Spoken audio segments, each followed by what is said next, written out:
Bem-vindo, meu irmão, bem-vinda, minha irmã. 17 de janeiro, segunda-feira, eu quero te acolher para a nossa liturgia diária. Você que está chegando, se inscreva no canal, sinta-se em casa. Você que já faz parte, continue nos ajudando. Hoje nós celebramos também uma memória antiga, muito bonita e importante na igreja. Trata-se de Santo Antão, 250 a 356 da era cristã. Isso mesmo, viveu 106 anos. Ele sentiu o seu chamado para ser monge quando estava no deserto, já refletindo a sua vida, já vivendo esta entrega ao Senhor. Então, passou a ser monge toda a sua vida e deixou um testemunho muito bonito, muito considerado. Ele é chamado o pai de toda a vida consagrada religiosa. Pai da vida consagrada religiosa. Santo Atanásio o valorizou bastante, o destacou por causa desta função que ele recebe, né? Por causa deste cargo que ele recebe, por causa desse carinho que ele recebe, ou seja, o pai de toda a vida consagrada religiosa. Vamos ouvir com atenção. Primeira leitura. Leitura do primeiro livro de Samuel. Naqueles dias, Samuel disse a Saul: Basta, deixa-me dizer-te o que o Senhor me revelou esta noite. Saul disse: Fala. Então Samuel começou: Por menor que sejas aos teus próprios olhos, acaso não és o chefe das tribos de Israel? O Senhor ungiu-te rei sobre Israel e te enviou em expedição com a ordem de eliminar os amalecitas, esses malfeitores, combatendo-os até que fossem exterminados.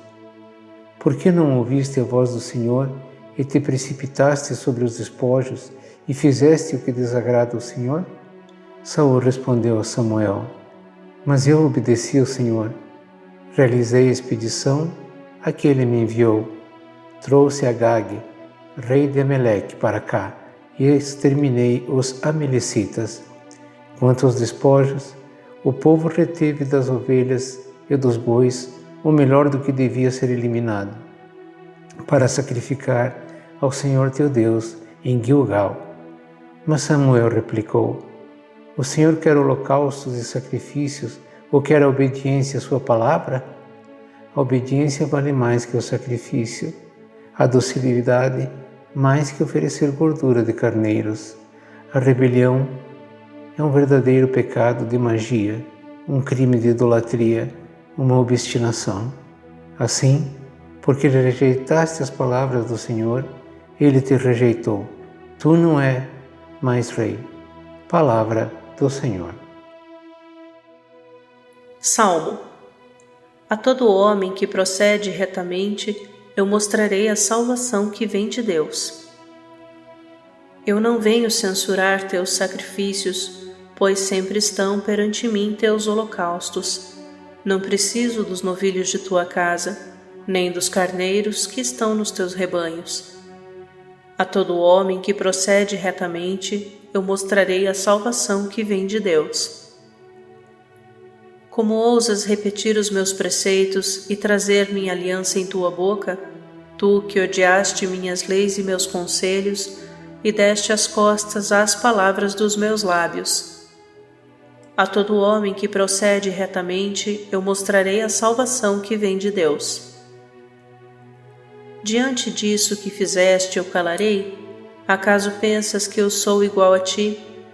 É disso que te acuso e repreendo, e manifesto essas coisas aos teus olhos. A todo homem que procede retamente, eu mostrarei a salvação que vem de Deus. Evangelho. Proclamação do Evangelho de Jesus Cristo segundo São Marcos. Naquele tempo, os discípulos de João Batista e os fariseus estavam jejuando. Então, vieram dizer a Jesus: Por que os discípulos de João e os discípulos dos fariseus jejuam, e os teus discípulos não jejuam? Jesus respondeu: os convidados de um casamento poderiam, por acaso, fazer jejum enquanto o noivo está com eles? Enquanto o noivo está com eles, os convidados não podem jejuar, mas vai chegar o tempo em que o noivo será tirado do meio deles. Aí então eles vão jejuar. Ninguém põe um remendo de pano novo numa roupa velha, porque o remendo novo repuxa o pano velho e o rasgão fica maior ainda. Ninguém põe vinho novo em odres velhos, porque o vinho novo arrebenta os odres velhos, e o vinho e os odres se perdem. Por isso, vinho novo em odres novos. Palavra da salvação. Acabamos de ouvir a Santa Liturgia e eu quero aqui compartilhar um pouquinho sobre aquilo que nós ouvimos no Evangelho, até porque é um preceito muito atuante para os dias de hoje, para aqueles que ainda acreditam nessa palavra, né? É verdade. Evangelho de hoje, nós ouvimos sobre um valor bastante importante no cristianismo, que é o jejum. E esse jejum já era do Antigo Testamento, é uma lei que vem de Moisés. Era obrigatório um dia no ano, pelo menos, um dia de jejum, um dia de expiação. O livro do Levítico, lá no capítulo 23, fala deste bem, desta aprovação, desse jejum, esse exercício que as pessoas faziam. Na Bíblia, o jejum era ato de piedade comum, Salmo 35, sobretudo no verso 13. O próprio Jesus pratica o jejum. Mateus 4, no verso 2, vai apresentar Jesus no seu jejum. Mas no tempo de Jesus, o jejum acabou se tornando algo absurdo, ou seja, legalista apenas. Perde a sua força, a sua eficiência de purificação, de santificação, para se tornar apenas uma lei a mais para ser cumprida. Ou seja, se tornou uma lei perversa, não por amor, mas por cumprimento apenas. Jesus vai rebater essa atitude. Jesus não quer essa atitude. E por isso mesmo ele com os seus discípulos não pratica o jejum. Os discípulos de João fazem o jejum, mas os discípulos de Jesus não. Mas Jesus permite que não faça o jejum porque ele tem algo a mais para apresentar, muito mais do que o próprio jejum. E para aqueles que vêm perguntar, os fariseus, os hipócritas, os doutores da lei, né, que sempre pegavam no pé de Jesus, queria saber tudo, queria ser o dono da verdade, Jesus diz: por acaso pode os amigos do noivo fazer jejum no dia do casamento, da festa? Jesus era sábio demais. Veja, quem é o noivo? Ele. Então viva com o noivo esses dias, porque dias virão em que vocês haverão de fazer jejum mesmo, de lágrima, de dor, de sofrimento. Porque seguir o Cristo não é fácil, porque as exigências do mundo vai te colocar frente a frente com essas necessidades.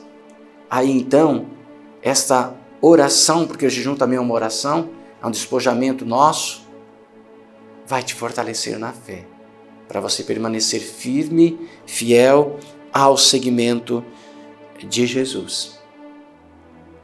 Agora, nós praticamos o jejum, devemos praticar, mas praticar o jejum para mortificar o corpo, sobretudo quando nós temos um vício.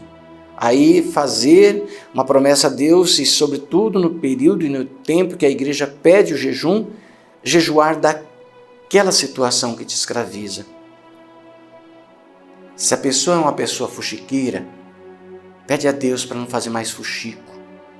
Se a pessoa é uma pessoa que tem vício de beber, pede a Deus para não beber mais. Se a pessoa tem um vício de fumar, pede a graça de Deus para não fumar mais.